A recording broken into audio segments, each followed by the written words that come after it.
right, we have a USC-Utah Pac-12 championship game to preview, but there's one other story I wanted to hit on. I mentioned the Riley brothers and USC and TCU and that storyline. The other one is, with Alex Grinch. Now, I'm on board. I mean, I'm on record as saying Alex Grinch should not be fired. He should be retained for next year at USC. Give him more talent.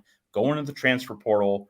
Go onto the recruiting trail and give Alex Grinch more talent so that you can see conclusively what he can do with, more resources, more overall bodies and depth and quality on defense. But I did say in my writings at Trojans Wire when addressing this subject in recent weeks that if the workings of the coaching carousel, if the plot twists in the carousel opened up an opportunity for USC to get an upgrade at defensive coordinator, the Trojans should pursue that, right? You want the best. You should go for the best. If the best is available, you go for it.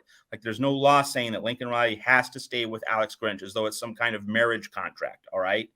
If there's an upgrade, USC should go for it. So I wrote at Trojans Wire on Monday, and it's one of our most read stories of the year, interestingly enough. It's funny how things work that way.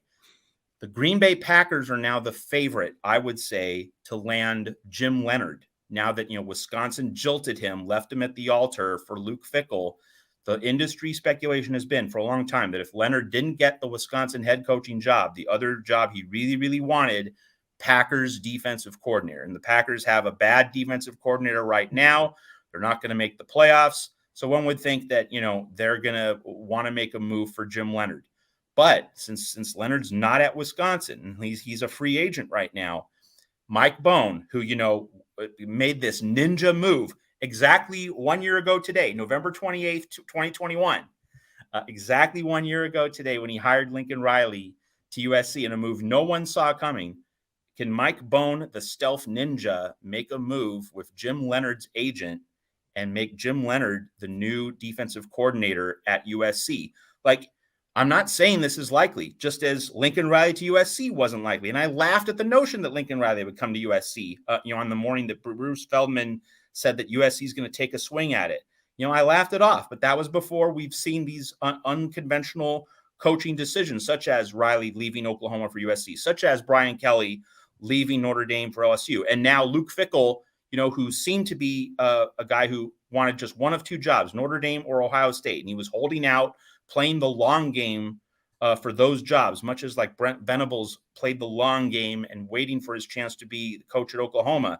It seemed as though, in terms of industry expectations, that Fickell wanted just one of two jobs. If he was going to leave Cincinnati, it was just going to be for the Irish or the Buckeyes. And Ryan Day is now on much weaker footing than before. So even more reason for Fickell to wait and see if the Ohio State job comes open in 1 or 2 years. Like that is an intense focus of industry speculation right now. So Fickell to Wisconsin, I'm not saying it's a bad move for Fickell, but it's unconventional and it was entirely unexpected. Like no one predicted this. No one saw this coming.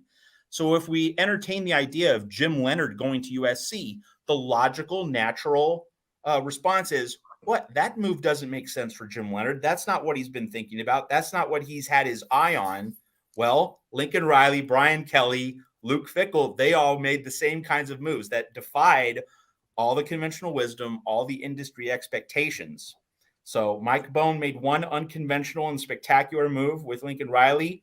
If Jim Leonard is willing to listen, then that is the kind of opening where, hey, Alex Grinch, you did a good job this year. Thank you for your service, but we need an upgrade because USC is only about getting the best. So that is a plot point that I wanted to include in our show tonight.